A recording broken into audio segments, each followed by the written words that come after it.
మూడు వ్యూహాలు కూడా పూర్తిగా బెడిసికొట్టాయి.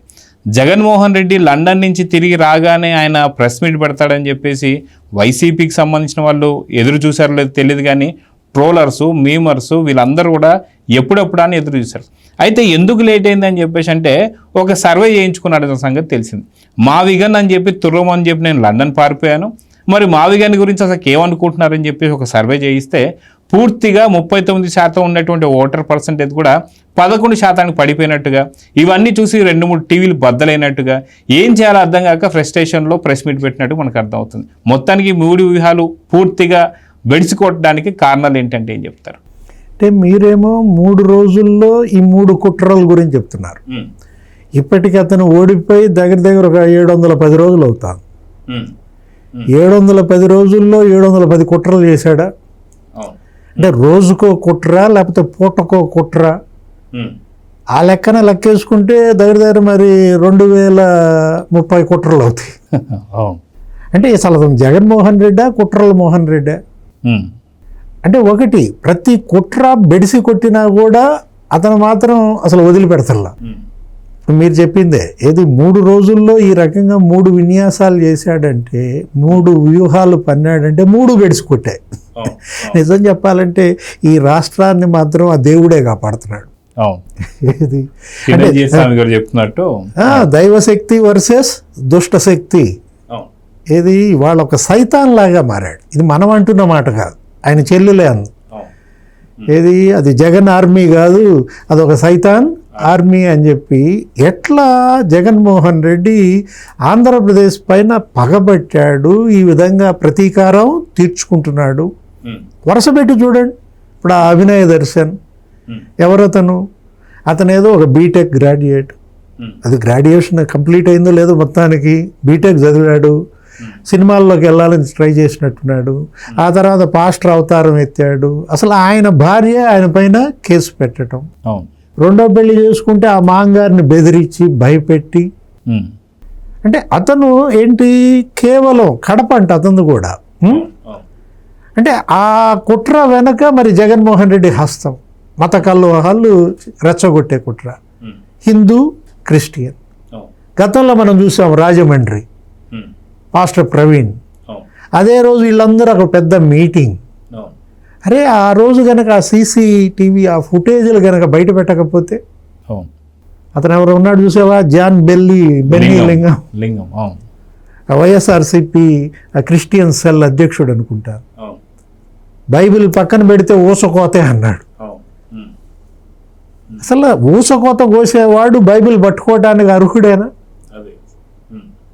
జగన్మోహన్ రెడ్డి కూడా నేను రోజు 4 గోళ్ల మధ్య బైబిల్ చదువుతానంటాడు. ఆయన కూడా బైబిల్ పక్కన పెడతారంటారు సార్. అంటే ఇవాళ క్రిస్టియన్స్ ఇలాంటి వ్యక్తి జగన్మోహన్ రెడ్డి అసలు క్రైస్తవ సమాజానికే ఒక మాయని మచ్చగా. ఏది ఎవరైతే ట్రూ క్రిస్టియన్స్ కమిటెడ్ నిజంగా క్రైస్తవాన్ని ఆచరిస్తారో వాళ్ళందరి పాలిట ఇతను ఒక విలన్గా. ఏం చెప్తుందమ్మా బైబిల్? ఏం చెప్తుంది? లవ్ యువర్ నైబర్ అంట. నీ వలే నీ పొరుగు వాణిని ప్రేమించుము అంట. దై లవ్ యువర్ నైబర్. ప్రేమిస్తాడా పొరుగువాడిని కాదు, చెల్లెలను ప్రేమిస్తాడా, తల్లిని ప్రేమిస్తాడా? అంటే ఇవాళ జగన్మోహన్ రెడ్డి నిన్న కూడా ప్రెస్ మీట్లో మాట్లాడుతూ అదే 3వ కుట్ర ఏదో ఇది ఏమని ఆ ప్రెస్ మీట్లో, నేను మంచోడిని, నేను కనుక చెడ్డోడిని అయితే మా తాతను చంపిన వాళ్ళందరినీ బతకనిస్తానా? ఏం జరిగింది దానివల్ల? జగన్మోహన్ రెడ్డి వర్సెస్ పేర్ల పార్థసారథి రెడ్డి. నేను రాత్రి బయటకు వచ్చాడు. పేర్ల పార్థసారథి రెడ్డి అసలు వాళ్ళు నన్ను చంపాలని చూశాడు. 26 కత్తిపోట్లు, నేను చచ్చిపోయాను అనుకుని వదిలేసి వెళ్ళిపోయారు.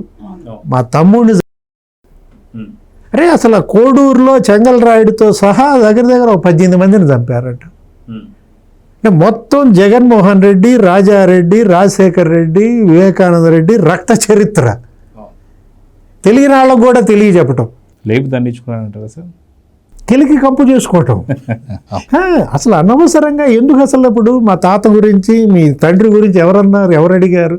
నిన్న ప్రెస్ మీట్ పెట్టి రాజారెడ్డి చేసిన అకృత్యాలన్నీ వాళ్ళు మళ్ళా ఇంకోసారి స్క్రీన్ మీద.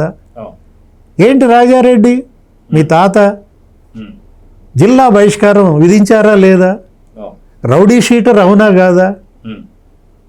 అతను అసలు అక్కడ మైనింగ్ యజమాని, ఆ గనులు ఎవరైతే అతను గుమాస్తా ఉద్యోగం ఇచ్చాడో ఆ వెంకట సుబ్బయ్యని చంపాడని, బీసీ పద్మశాలి, అసలు ఊసన్న అని చెప్పి ఒక ఎస్టీ ఎరుకల, ఆ ఊసన్న అనేవాడిని పులివెందుల్లో అసలు సజీవ దహనం ఇతనే చేశాడని. ఎంతమంది ఇవాళ పరిటాల రవి హత్యలో నీ పాత్ర కూడా బయట పెట్టారు. ఆ రోజు సూట్ కేసు బాంబులో ఇదే పార్థసారథి రెడ్డి చూసిన దాంట్లో అతను దంతులూరి కృష్ణ, ఇతని స్నేహితుడు.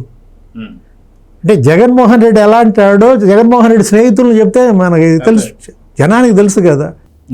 అంటే ఇప్పుడు ఇవాళ ఒకటి, ఇక మళ్ళా మధ్యలో ఎపిసోడ్ ఎవరిది? ప్రొఫెసర్ నాగేశ్వర. ప్రొఫెసర్ నాగేశ్వర ఇవాళ ఆయన పైన కేసులు, ఆయన వ్యాఖ్యలు ఉపసంహరించుకోవటం, అసలు దీనిపైన అసలు ఇవాళ ఏంటి, సిపిఐ నారాయణ స్పందించాడు. అరెస్ట్ చేయండి ఆయన్ని, లేకపోతే జైల్లో పెట్టండి ఆయన్ని. జైల్లో పెడితే ప్రొఫెసర్ నాగేశ్వరే సీఎం అభ్యర్థి అన్నాడు. అంటే ప్రొఫెసర్ నాగేశ్వరే సీఎం అభ్యర్థి అని సిపిఐ నారాయణ అన్నాడంటే జగన్మోహన్ రెడ్డి ఇక సీఎం అయ్యే ఆశలు లేవు, షర్మిలను నమ్ముకొని మా ఇండియా కూటమి దెబ్బతింటోంది అంటూ ప్రొఫెసర్ నాగేశ్వర్ని ఏదో కాక్రోచ్లు కూడా ఏదో బయట, అంటే కాక్రోచ్ అంటే సిపిఐకి వాళ్ళ కేరళ కూడా లేకుండా పోయినట్టుంది. అక్కడ విజయన్ కూడా ఓడిపోయినట్టు పరిస్థితుల్లో అటు పశ్చిమ బెంగాల్ బీజేపీ వశమైపోయింది, మొత్తం కాషాయ భారత్ అయిపోతుంది అనుకుంటా. ఇక కమ్యూనిస్టులు, ఇక కాలం చెల్లిన కమ్యూనిస్టులు నమ్ముకుంటే కుదరదని ఈ వృద్ధాప్యంలో సిపిఐ నారాయణ గారు ఆ కాక్రోచ్ జనతా పార్టీ అఖిల భారత జాతీయ కార్యదర్శి, లేకపోతే ఏపీకో తెలంగాణకో ఈ కాక్రోచ్ జనతా పార్టీకి ప్రొఫెసర్ నాగేశ్వరం చేస్తారా? ఆయన సీఎం అభ్యర్థి. అంటే ఇవాళ ఇక్కడ బీజేపీ ఎందుకని స్పందించలేదని కూడా కొంతమంది అంటున్నారు. యాక్చువల్గా ప్రొఫెసర్ నాగేశ్వర్ కామెంట్స్ అమిత్ షాని డ్యామేజ్ చేశాయి. అదేంటి ఆయన అసలు అమిత్ షా ఏదో మరి చెప్పాడు జగన్మోహన్ రెడ్డి నా లాంగ్ టర్మ్ ఫ్రెండ్ అని. అంటే 11 సిబిఐ కేసులు ఉన్నట్టు జగన్మోహన్ రెడ్డి కేంద్ర హోంశాఖ మినిస్టర్కి లాంగ్ టర్మ్ ఫ్రెండ్ అవుతాడా? 9 ఈడీ కేసులు ఉన్నటువంటి జగన్మోహన్ రెడ్డి ఒక ఆర్థిక నేరస్తుడు అమిత్ షాకి లాంగ్ టర్మ్ ఫ్రెండ్ ఏంటి? దానిపైన అమిత్ షా చాలా సీరియస్గా ఉన్నారంటున్నారు. ఏది అసలు ప్రొఫెసర్ నాగేశ్వర్ పైన సీరియస్గా ఉన్నాడా, లేదు ఏపీ బీజేపీ తెలంగాణ బీజేపీ నాయకుల పైన సీరియస్గా ఉన్నాడా తెలియాల్సినటువంటి పరిస్థితి ఉంది.